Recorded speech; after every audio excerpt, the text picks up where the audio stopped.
하나님 말씀 민수기 21장 10절에서 20절 말씀을 보도록 하겠습니다.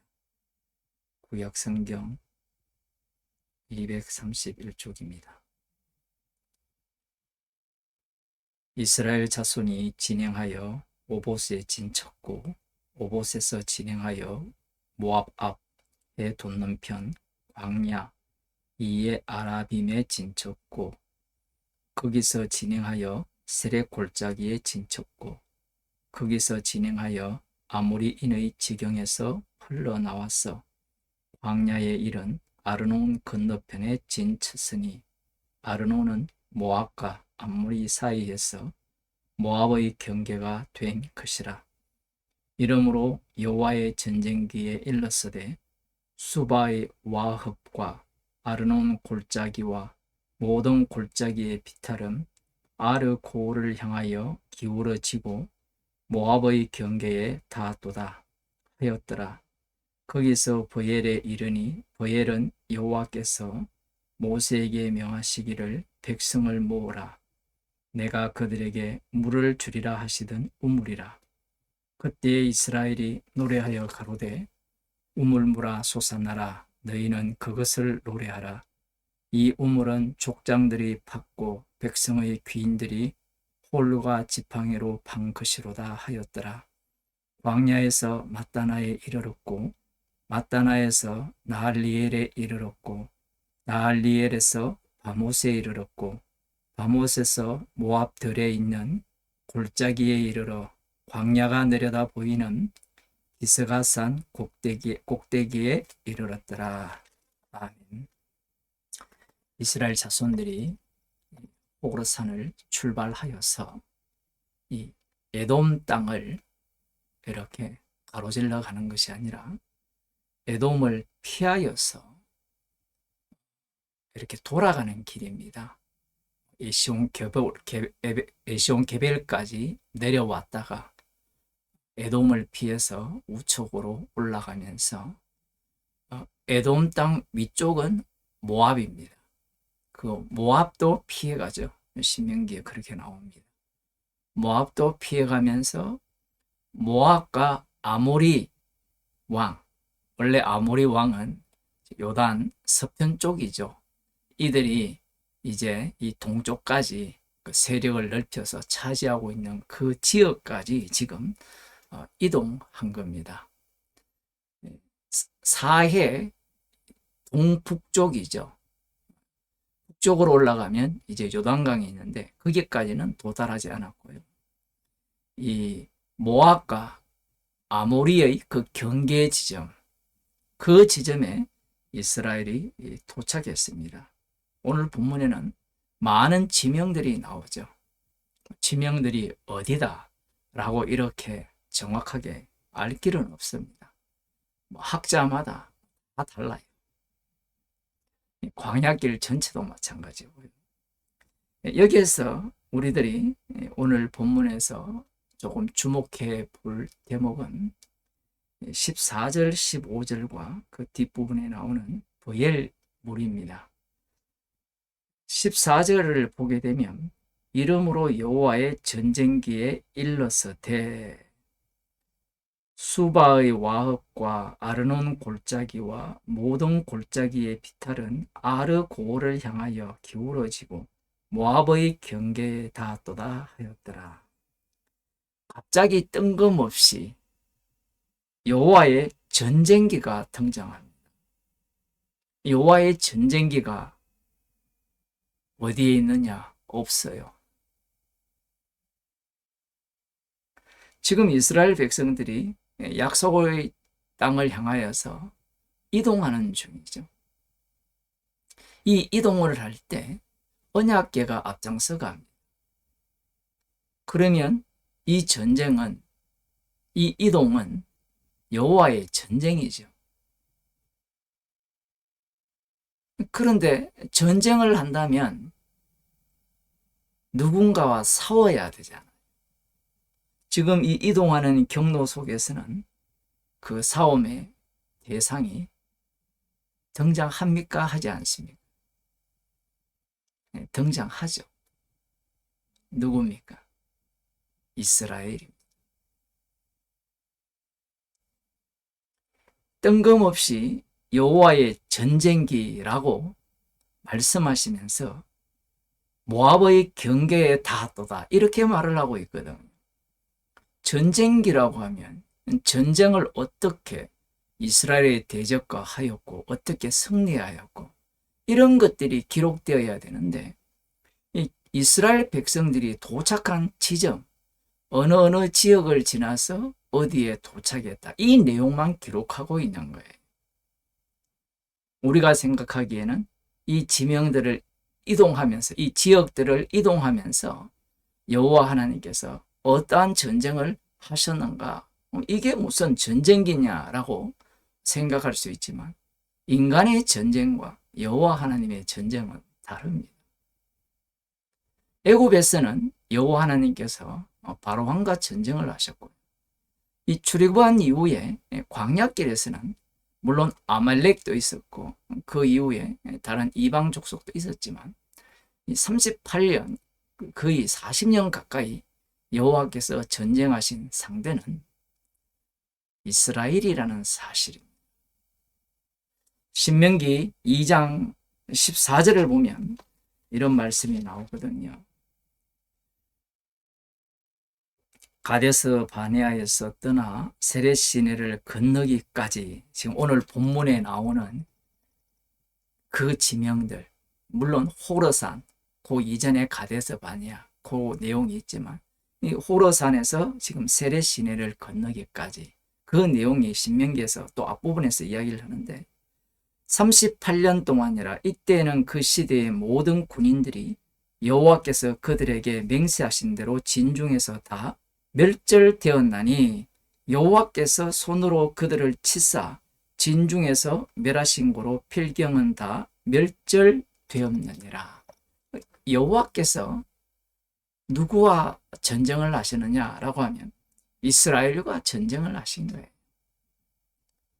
제가 이렇게 말하면 너무 억지스럽게 해석을 한다. 그렇게 말씀하시는 분이 있다면 다르게 해석할 방법이 있나요? 여호와께서 이스라엘 대적과만 싸우셨습니까? 이스라엘과 실제로 전쟁을 하셨죠. 진멸하셨잖아요. 그 인간들은 자기들이 생각하는 전쟁 그런 것만 생각을 해요. 성경을 읽으면서도 자기들이 배웠던 관념, 그 생각, 논리 그런 것으로 말씀을 보려고 하거든. 그러다 보니까 이러한 말씀들이 이 전체 이 광야 여정을 내막을 들어보지 않고 그냥 인간의 입장에서 본문을 해석을 하는 거예요.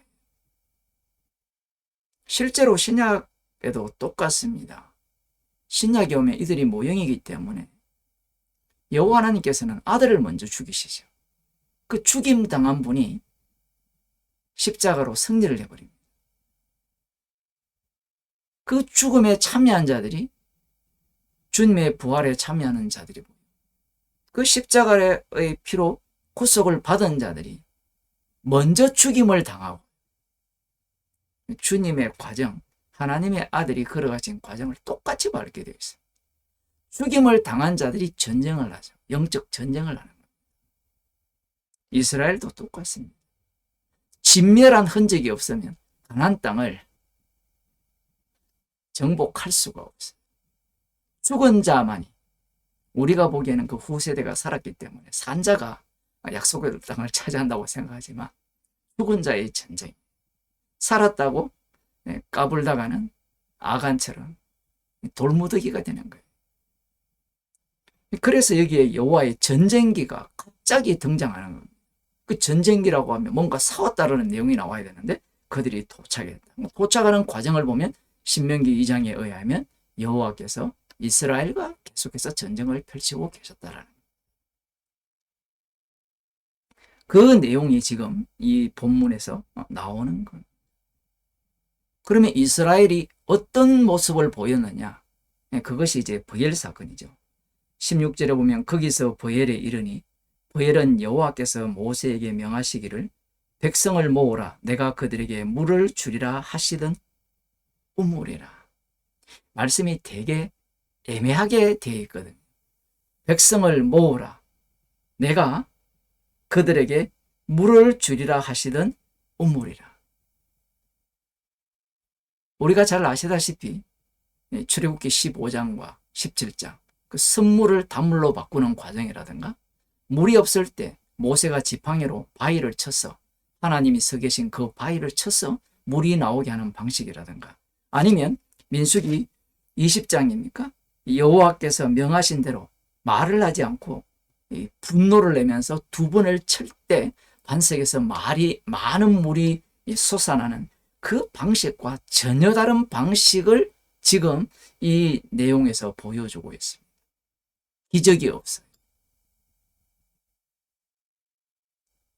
백성을 모으라 해서 물을 솟아내게, 자동적으로 솟아나게 하든지 모세가 지팡이로 치든지 이렇게 해서 물을 주셔야 되는데, 하나님께서 물이 나올 장소를 정해 주셨다라는 것도 없어요. 물론 우리가 추론을 할 수 있지만 여기에 보면 그들에게 물을 주리라 하시던 우물이라 했으면 하나님께서 뭔가를 지시를 해야 되는데 뭐 했을 수도 있어요. 그러나 뒷부분을 보게 되면 이스라엘의 노래가 나옵니다. 얼마나 신이 나는지 몰라요. 이 노래가 자주 안 나왔거든요. 이 홍해바다에 바로의 군대를 멸하실 때 나왔던 노래와 정반대의 노래라는 것. 먼저 읽어볼게요. 17절. 그때 이스라엘이 노래하여 가로되 우물물아 솟아나라 너희는 그것을 노래하라. 이 우물은 족장들이 받고 백성의 귀인들이 홀과 지팡이로 판 것이로다 하였더라. 방금 읽을 때 뭔가 이상한 걸 느꼈습니까? 누구를 찬양하고 있고 무엇을 찬양하고 있습니까? 누구를 노래하는 겁니까? 분명 이 출애굽기 15장을 보게 되면 이 바로왕을 여호와 하나님께서 진멸시키셨을 때 이렇게 노래하죠. 이스라엘 자손이 이 노래 여호와께 노래하니, 분명히 여호와께 노래했어요. 그런데 지금 민수기 21장에서는 이들이 물을 노래하는 거예요. 자세히 보면 누구를 노래하느냐, 표현은 물을 노래하는데 이 물이 나오는 것이 너무 신이 나고 즐거운 거예요. 그런데 그 물을 누가 팠습니까? 이게 중요해요. 18절에 보면 이 우물은 족장들이 팠고 백성의 귀인들이 홀과 지팡이로 판 것이로다. 이것이 왜 중요하냐라고 할 때는 하나님께 모든 것을 맡길 경우에는 언제 그 약속이 이루어질지를 모릅니다. 그런데 자신들이 땀을 흘려서 우물을 팠죠. 족장이 파고 백성의 귀인들이 이 우물물을 파서 물을 마시게 된 겁니다. 그러니 이들이 얼마나 신이 나겠어요. 여호와 하나님께서 이러한 자들을 멸절하신 거예요. 약속을 받았고 이 광야길을 지나왔잖아요. 우리라도 조급증이 생기지 않겠습니까? 내가 할 수만 있다면 그 약속을 내가 이루어내겠다라는, 오늘날로 말하면 오죽하면 내가 예수님을 믿어서 구원을 얻으려고 했습니다.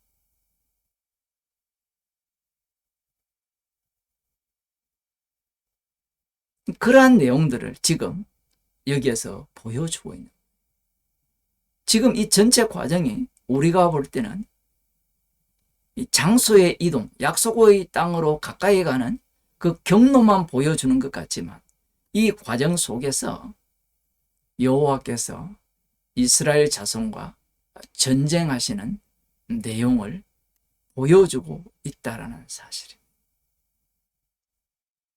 이스라엘의 그 본심은 하나님의 능력이 좋긴 좋지만 그 능력을 믿고 따라가다가는 다 죽을지 모르잖아. 그래서 지금 신이 나서 우물물을 노래하면서 이 족장이 탔고 모세도 날려버리잖아요. 그 다음 백성의 귀인들이 이 우물물을 따라고 즐겁게 노래를 하는 겁니다.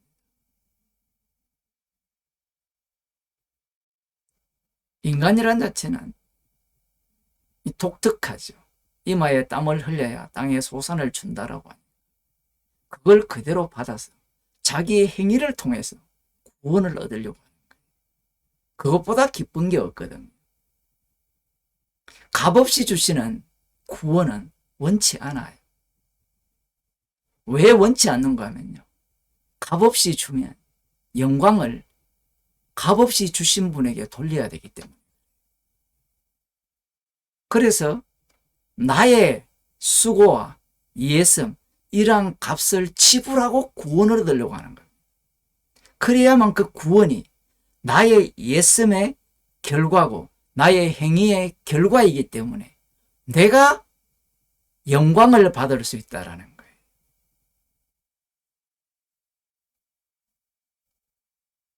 예수님께서 자신의 피로 값없이 구원을 주셨거든. 그렇게 주셔도 인간들은 자신의 믿음으로 구원을 얻으려고 해요. 아니면 자신의 행위로 구원을 얻으려고 하든지. 물론 그 바탕은 선악을 아는 지식입니다. 참된 진리를 알아서 구원을 얻으려고. 아는 것으로 끝나는 것이 아니라 말씀대로 살아서 구원을 얻는다. 그러한 주장을. 이 두 가지의 문제가 무엇인가 하면 관심이 자기 구원에 있다는 거예요. 값없이 주시는 그분의 사랑에 있는 게 아니라는 거예요. 그것을 달리 표현하면 피 흘리신 그분의 주대심에 관심이 있는 것이 아니라 심판주에 관심이 있는 것이 아니라 나의 구원과 나의 영광에 관심이 있다는 거예요. 요한계시록에 보게 되면 어린 양의 피 때문에 죽임당한 자들이 어린 양의 보좌 앞에서 24장로들이 그 멸류관을 벗어 돌려드리잖아요. 영광을 누가 받아야 됩니까? 죽임당한 어린 양이 받아야 돼요. 죽임당한 어린 양만 영광을 받기 때문에 천국은 내가 갈 수 있는 곳이 아니라 그리스도의 몸된 지체만 가죠. 그 몸된 지체는 어린 양의 피만을 자랑하는 요소예요. 손가락이고 발가락이고 팔뚝이고 그 피를 자랑하지 않고 자기의 행위를 자기의 믿음을 나 자신을 내세우고 자랑하는 그러한 자들, 그러한 어떤 예성과 열심으로 천국에 가고자 하는 자들. 성령 받지 못한 자. 우리가 지금 민수기를 계속 보고 오잖아요. 무엇을 느낍니까? 레위기를 보시든 출애굽기를 보시든 이스라엘의 구원에 관심이 있나요? 이스라엘을 구원하셔야 되면 신명기 2장 14절에 나오듯이 하나님의 군대를 진멸하면 안 되잖아요. 말씀을 이렇게 주셔도 깨닫지를 못해요. 나는 참된 진리를 알고 복음을 알았다 하는 사람들도 자기 구원에 관심이 있어요.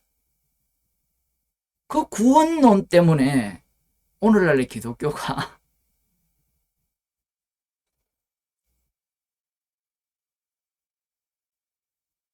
이러한 형국이 됐잖아요. 구원론을 누가 더 잘 이 성경을 바탕으로 해서 성경대로 설명하는, 오죽하면 계시받았다는 자들이 등장하겠습니다. 청도 산 위에서 빛을 봤다, 이런 소리를 하겠습니다. 그게 왜 먹힙니까? 교회에서 어떻게 하면 구원을 얻느냐, 참된 지식을 알아야 된다고 가르쳐 왔거든요.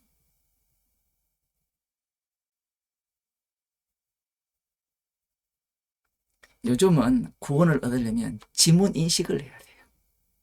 구원 얻는 교회에 들어가려면 먼저 지문 인식을 해야 구원을 받을 수 있어요.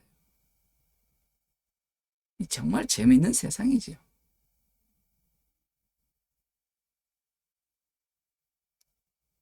피 흘리신 그분이 값없이 주신 그 사랑, 하나님께서 자기 독생자를 내어주신 그 사랑을 증거하는 데는 관심이 없고요.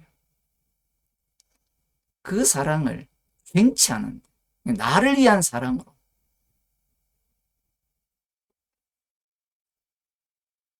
이용하는 거지. 그게 바로 십계명에서 말하는 너를 위한 우상인 거야. 이야, 나는 진리를 알았어. 드디어 참 복음을 알았어. 나의 구원은 변동이 없을 거야. 그렇게 까불다가 광야에서 다 진멸당했거든. 히브리서에서는 그것을 그대로 갖고 옵니다.